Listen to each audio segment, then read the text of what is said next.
लोग chapter start कर रहे हैं इनकम फ्रॉम हाउस प्रॉपर्टी। अच्छे से सुनिएगा, किसका बात कर रहे भाई? Income from house property. अच्छा सुनिए, किसका बात कर रहे हम लोग? इनकम फ्रॉम, नाम से पता चल रहा कि घर संपत्ति से आए। घर संपत्ति से, हाउस प्रॉपर्टी माने क्या होता है? प्रॉपर्टी। तो प्रॉपर्टी से बहुत आय होता है, समझ पा रहे? प्रॉपर्टी से कैसे आय होता है? भाड़े में लगा दीजिए, भाड़ा मिलेगा। भाड़े में लगा दीजिए, क्या मिलेगा भाई? भाड़ा मिलेगा। उस तरीका से आपको इनकम होगा। समझ पा रहे हैं क्या बोल रहे हैं? आप सॉल्ट लेक में चले जाइएगा या जितना कमर्शियल बिल्डिंग है उससे करोड़ करोड़ रुपया का भाड़ा उठता है, 1-1 करोड़ का भाड़ा उठता है। समझ रहे हैं क्या बोले कि नहीं समझ रहे? नॉर्मल जिसका 2-4 ठो घर है वो 15-20 हजार का महीना उठा लेता है। जिसका मैं नहीं उठाता हूँ, जिसका 2-4 ठो घर है, समझ रहे हैं क्या बोल रहे हैं, वो 15-20 हजार का महीना आराम से उठा लेता है। तो कहने का मतलब क्या भाई, ये जो पैसा उठा रहे घर से, ये क्या है? Income from house property. Income from घर के भाड़े में लगा के कमाई करिए। तो इसका चार्जेबिलिटी सेक्शन 22 है। चार्जेबिलिटी सेक्शन कितना भाई? 22। ये 22 कहता है कि बिल्डिंग होना चाहिए। क्या होना चाहिए भाई? बिल्डिंग होना चाहिए। समझ पा रहे हैं? और वो बिल्डिंग लैंड पे टिका हो। समझ पा रहे हैं क्या बोल रहे हैं? इग्लूस फिग्लूस टाइप का तो टिका ही रहता है ना भाई। इग्लूस फिग्लूस घर या हल्का घर तो कहीं भी टिका रहता है ना। लैंड से वो अटैचमेंट रखो। समझ पा रहे हैं क्या बोले कि नहीं समझ पा रहे? और उसका आप मालिक होना चाहिए। उसका आप क्या होना चाहिए? समझ रहे हैं क्या बोल रहे हैं? घर को आप क्या क्या कर सकते हैं? खुद रह के मजा ले सकते हैं, सेल्फ ऑक्युपाइड, खुद रहिए उसमें, खुद रहिए, खुद मजा लीजिए। ज्यादातर घर ऐसे इस्तेमाल होता है, सेल्फ ऑक्युपाइड। दूसरा क्या कर दीजिए? भाड़े में लगा दीजिए। बहुत घर है, क्या करें? भाड़े में लगा देते हैं, लेट आउट। लेट आउट माने भाड़े में लगा दीजिए। तीसरा क्या कर सकते हैं? खुद का घर, खुद का घर में दुकान, खुद का घर और खुद के घर में दुकान, या खुद का घर में डॉक्टर का चेम्बर, या खुद का घर में खोल लो अपना सर्विस देने वाला संस्थान, या बिजनेस हाउसेस खोल लो। समझ पा रहे हैं? तो use for own business and profession. जैसे रास बिहारी में जाइएगा ना, तो वहां पे आपको रेस्टोरेंट बहुत मिलेगा। समझ? वो लोग कैसे किए हैं? वो 2 तल्ला मकान है तो नीचे 1 तल्ला में अपने रेस्टोरेंट खोल लिए हैं। समझ रहे? और अपने बनाते अपने बेचते हैं, अपने बनाते अपने बेचते, चल जाता है ऐसे करके। समझ पा रहे हैं क्या बोल रहे हैं? तो use for own business and profession माने खुद का बिजनेस और प्रोफेशन अपने घर में कर रहे हैं। तो ऐसा कंसेप्ट माने ऐसा घर का कैलकुलेशन इस चैप्टर में नहीं आता। Use for own business and profession के लिए इस्तेमाल कर खुद का। अब मान लो इनको भाड़े में दिए, अभी उसमें कुछ भी करे, वो लेट आउट हो गया। खुद रहे या उसमें बिजनेस करें, समझ पा रहे? या खाली पार्टी करके चले जाए, कुछ भी करे, हमको मतलब नहीं है। भाड़े में दे दियो, मेरे लिए लेट आउट है। भाड़े में दे दियो, मेरे लिए क्या है? लेकिन आपका घर, आप अपने घर में ही बिजनेस कर रहे हैं, प्रोफेशन कर रहे हैं, तो वो वाला रूम कवर नहीं होगा। क्लियर है क्या? और एक है पार्टली लेट आउट। 2 फ्लैट है, एगो में रहेंगे, एगो भाड़े में दे देंगे। पार्टली लेट आउट, नहीं समझे? या कितना लोग लीचर होता है, एक फ्लैट में 2 रूम, एगो में खुद रहेगा, एगो में टेनेंट को रख देगा। ये बहुत लीचर गिरी हो जाता है। समझ पा रहे? इसको क्या कहते हैं? Partly let out. क्या कहते हैं? माने कुछ भाड़े में दे दो, आप कुछ में खुद रहो। समझ पा रहे? या बिल्डिंग है 3 तल्ला, तो 2 तल्ला भाड़ा, 1 तल्ला में हम रहेंगे, या 2 तल्ला में हम रहेंगे, 1 तल्ला भाड़ा, ऐसे करके। समझ पा रहे? इसको कहते हैं पार्टली लेट आउट। क्लियर है क्या? पक्का? बोलिए, आगे बढ़े। देखिए, लेट आउट प्रॉब्लम को स्टार्ट करने के लिए आपको सबसे पहले गैप निकालना पड़ेगा। गैप माने gross annual value. Gross annual माने कोई भी लेट आउट प्रॉब्लम है, माने भाड़ा में दिया रूम और उसका कैलकुलेशन करना है, तो आपको ग्रॉस एनुअल वैल्यू निकालना ही पड़ेगा। बिना ग्रॉस एनुअल वैल्यू निकाले हुए आप लेट आउट सम को नहीं कर सकते हैं। समझ रहे हैं क्या बोल रहे हैं? तो ये आप ग्रॉस एनुअल वैल्यू होता क्या है? Gross annual value means earning capability of the house. Gross annual value means earning capability of the house. एक घर से हम कितना रुपया कमा सकते हैं साल भर में, ये बताता है। कौन बताता है भाई? Gross annual value. कौन बताता है? प्यार से गैप कहते हैं, GAB, गैप। समझ पा रहे हैं? तो gross annual value means earning capability of the house. Gross annual value means earning capability of the घर से कितना कमाई हो सकता है, ये कौन बताता है? Gross annual value. Gross annual. अब ग्रॉस एनुअल वैल्यू को निकालने का कंसेप्ट है, लेकिन कंसेप्ट से पहले कुछ समझना जरूरी है। पहला म्युनिसिपल वैल्यू। कौन सा? Municipal value means value decided by municipal corporation. प्रत्येक एरिया का एक तो वैल्यू होता है, उसको कौन डिसाइड करता है? Municipal corporation. कौन डिसाइड करता है? Municipal value means value decided by municipal corporation. Fair rent का मतलब होता है जो एरिया में चल रहा है, बोलते हैं एरिया में यही भाड़ा चल रहा है भाई, आपको ये देना होगा। ऐसा रूम का मान लो भाड़ा 5,000 है तो 5,000 लेंगे, इसी को कहते हैं फेयर रेंट। क्या कहते हैं? जो चल रहा है एरिया में वो देना होगा, बात खत्म। जो एरिया में भाड़ा चल रहा हो देना होगा, इसको क्या कहते हैं भाई? Fair rent. क्या कहते हैं? क्लियर है क्या? क्लियर है? आगे बढ़े। नेक्स्ट है स्टैंडर्ड रेंट। कौन सा रेंट भाई? स्टैंडर्ड रेंट का मतलब होता है मैक्सिमम रेंट हो गया, as per rent control act.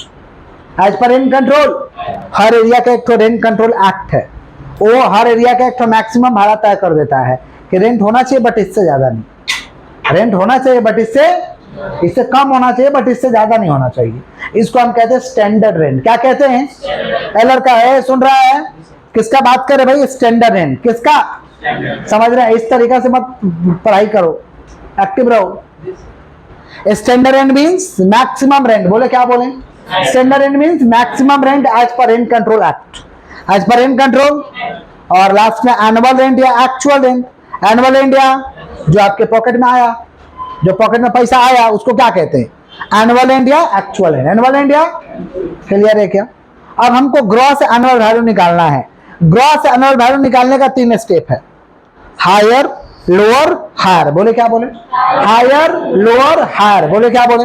Higher, lower, higher. 3 step में ग्रॉस एनुअल वैल्यू निकलेगा। पहला हायर, फिर पहला, फिर ये थोड़ा रुक के समझते हैं। ये समझ में आ गया? क्लियर? आगे बढ़े। ओनर का मतलब whose name property was registered, जिसका नाम से प्रॉपर्टी रजिस्टर्ड है ओनर है। जिसका नाम से रजिस्टर्ड है वो क्या है? लेकिन आप लोग भी बोलते हैं हम ओनर है पापा का प्रॉपर्टी को, पापा का प्रॉपर्टी को बोलते हैं ना हम ओनर है। फालतू नहीं भाई, सच में ओनर है हम लोग, बोलते हैं ना आप लोग। तो आप लोग कौन सा ओनर है? Deemed owner. कौन सा ओनर है? तो डिम्ड ओनर कौन कौन हो सकता है ये समझिए। Deemed owner under section 27 following person are treated as deemed owner of the property. Property का ये लोग डिम्ड ओनर माना जाएगा। पहला, ट्रांसफर टू स्पाउस और माइनर चाइल्ड, या तो अपना, समझ पा रहे हैं, जीवन साथी को दे दिए, पति या पत्नी, समझ पा रहे, पति दे दिया पत्नी को, तो स्पाउस हो गया। पता नहीं रहता कि हस्बैंड को दिया कि वाइफ को दिया, तो स्पाउस बोलते हैं। समझ रहे हैं क्या बोल रहे हैं? तो दे दिया अपने जीवन साथी को, स्पाउस का हिंदी होता है जीवन साथी। अब जीवन साथी पुरुष भी हो सकता है, जीवन साथी महिला भी हो सकती है। समझ रहे हैं क्या बोल रहे हैं? तो दे दिया जीवन साथी को, या बच्चा को दे दिया अपना, तो बच्चा लोग का होता ही है भाई प्रॉपर्टी। प्रॉपर्टी नहीं होता, पापा का प्रॉपर्टी आप ही लोग का प्रॉपर्टी है ना। पापा का प्रॉपर्टी पड़ोसी का थोड़े है, आप ही का प्रॉपर्टी है। समझ रहे हैं क्या बोल रहे हैं? तो ट्रांसफर टू स्पाउस और माइनर चाइल्ड, आप लोग कौन सा ओनर हो गए? Deemed owner. कौन सा owner? 2 number, holder of an impartial state. बंटवारा नहीं हुआ है, बंटवारा नहीं हुआ है तो सब मालिक है।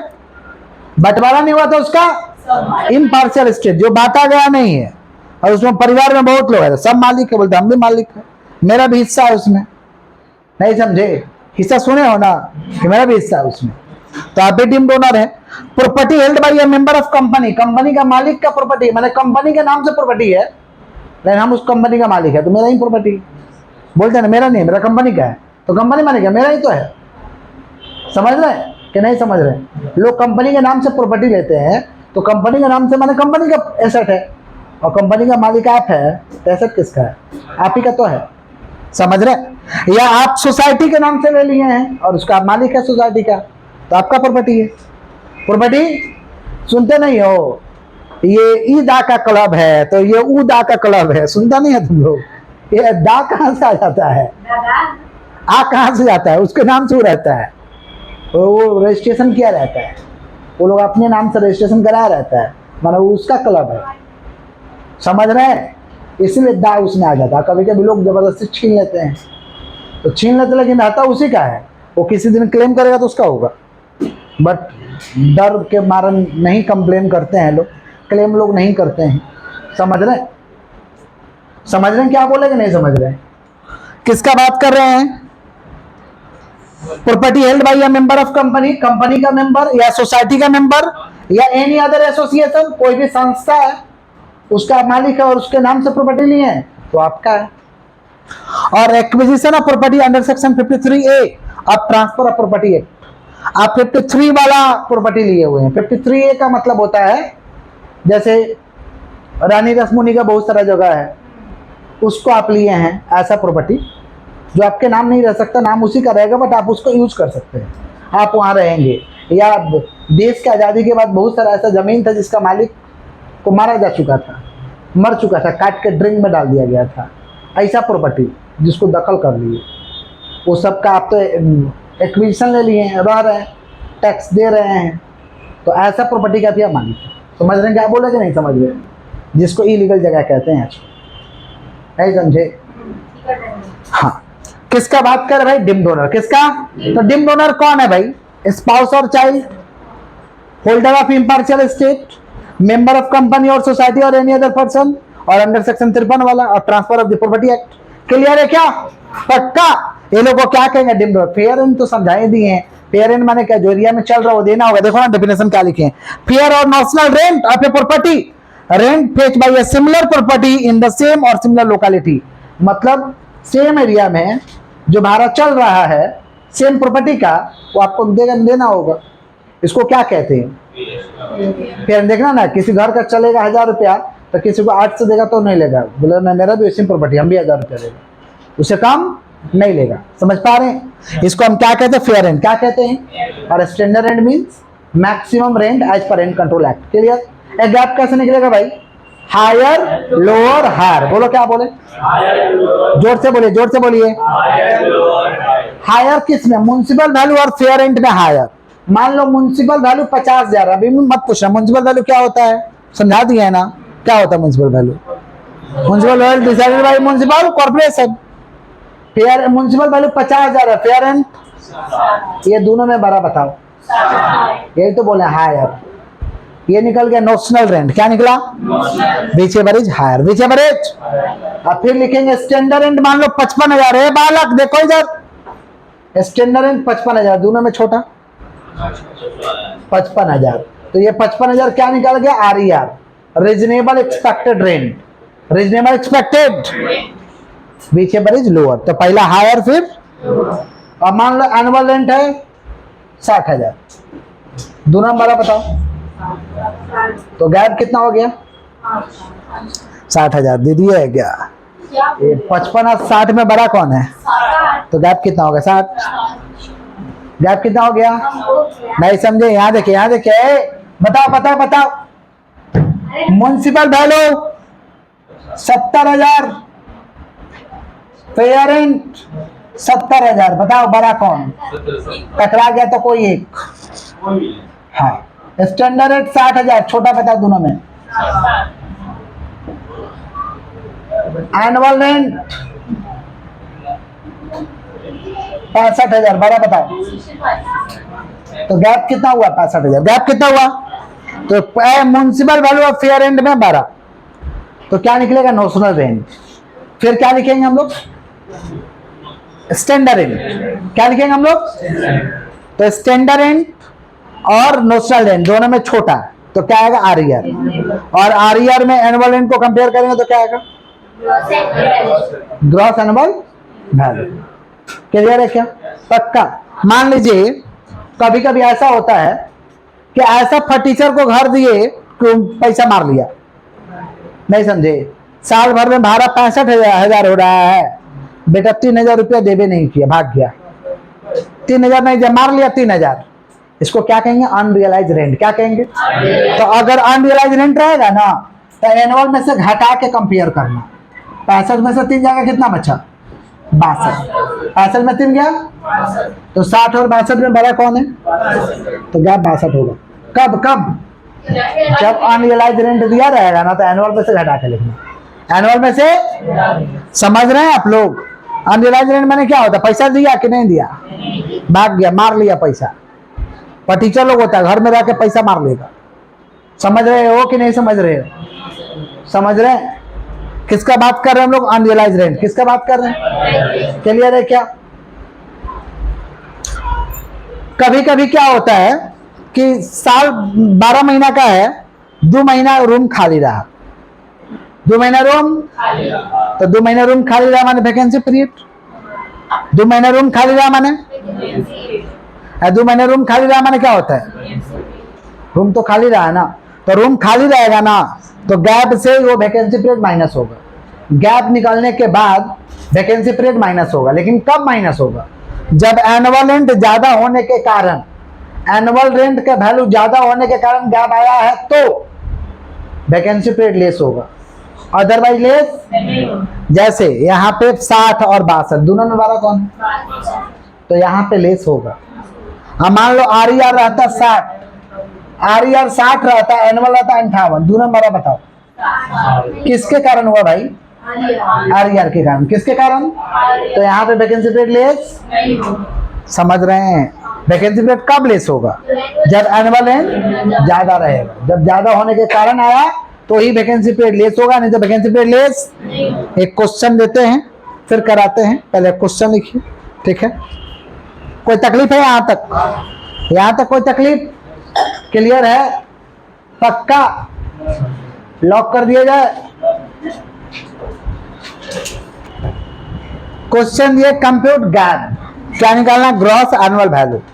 क्वेश्चन एक दिखाई दे रहा है लेकिन दिए कितना है 5, कैसे निकलेगा सुनिए, कैसे निकलेगा, H1 H2 H3 H4 H5 है ना, कैसे निकलेगा, municipal value, fair rent, standard rent, annual rent, vacancy period 3 room में H2 H3 H5, जहां वैकेंसी पीरियड रहेगा वहीं सोचना है कि गैप किस कारण से आया, नीचे वाला के कारण आया कि ऊपर वाला के कारण, जहां वैकेंसी है वहीं सोचना है, जहां वैकेंसी नहीं है वहां नहीं सोचना है। अनरियलाइज रेंट खाली H3 में है, माने भाड़ा नहीं मिला, क्लियर। निकालने का स्टेप क्या, higher lower higher, higher lower, ठीक है। क्वेश्चन क्लियर है, इरेज कर दो क्वेश्चन, ठीक है, कर देते हैं, आप लोग बताइएगा। मेरा इतना इरेज करने से काम हो जाएगा, इतना इरेज करने से मेरा काम हो जाएगा, ठीक है। आप लोग ऐसा मत करिएगा, आप लोग अच्छे सॉल्यूशन करिएगा। चलिए देखिए,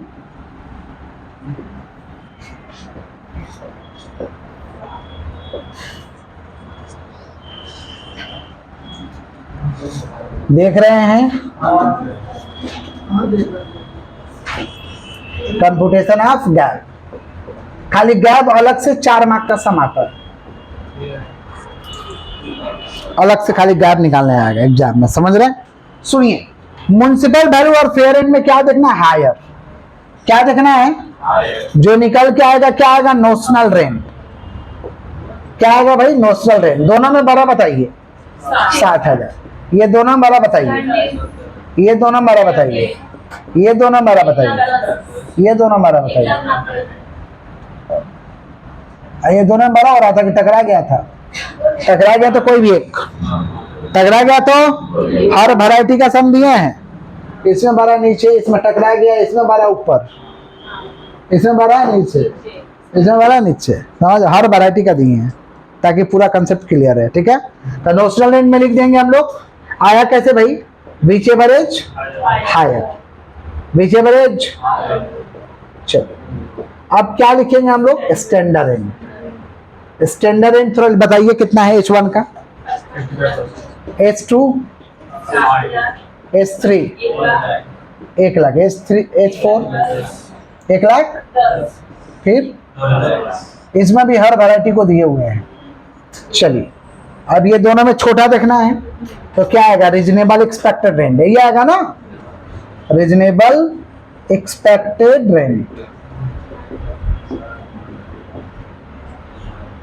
विच एवरेज लोअर।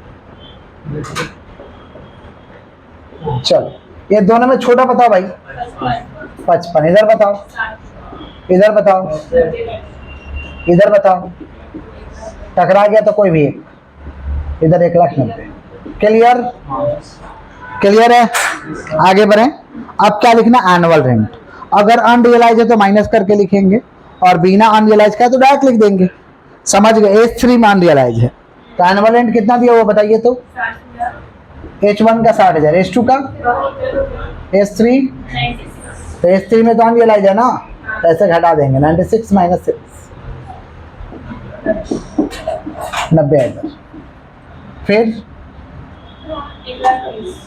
1,80,000। क्लियर। अब क्या निकालना, गैप, ग्रॉस एनुअल वैल्यू। कैसे निकलेगा भाई, बीच एवरेज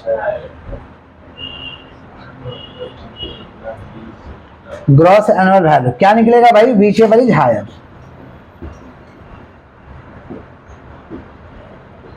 बताइए दो नंबर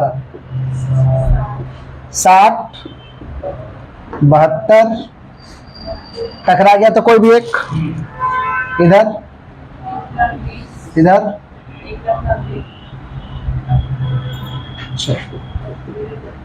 अब वैकेंसी पीरियड किसमें किसमें है ये बताइए। H2, H3 और H5। H2 में देखिए गैप किसके कारण आया, दोनों में बड़ा कौन है, नीचे वाला, मैंने एनुअल ज्यादा होने के कारण।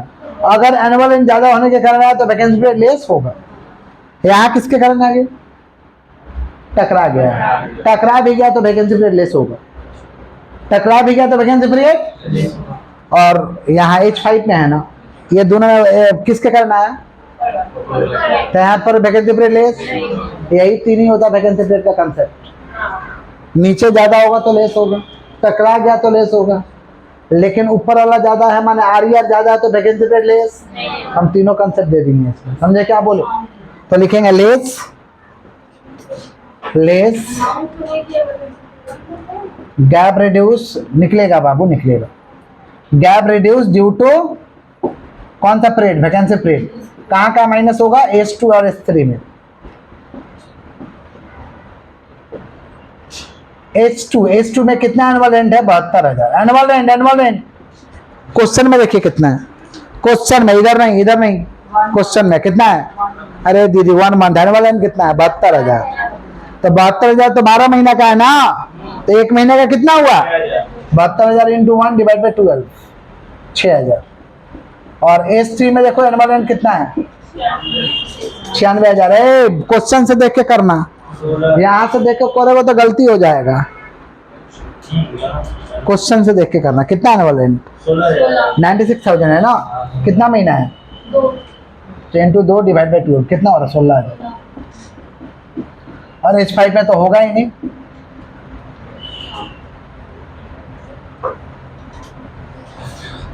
बताइए जो निकलेगा वो क्या निकलेगा, गैप।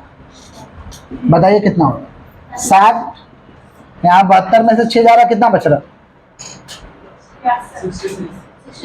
यहाँ कितना हो रहा, 90,000 माइनस 16,000,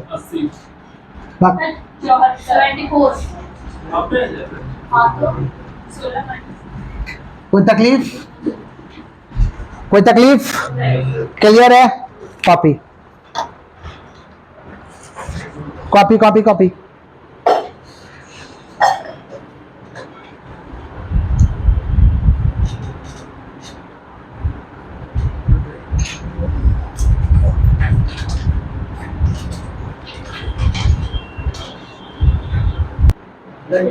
देख रहे हैं ये आपका क्वेश्चन होमवर्क है, पहला रीडू, फिर ये क्वेश्चन होमवर्क, रीडू फिर ये होमवर्क, ठीक है।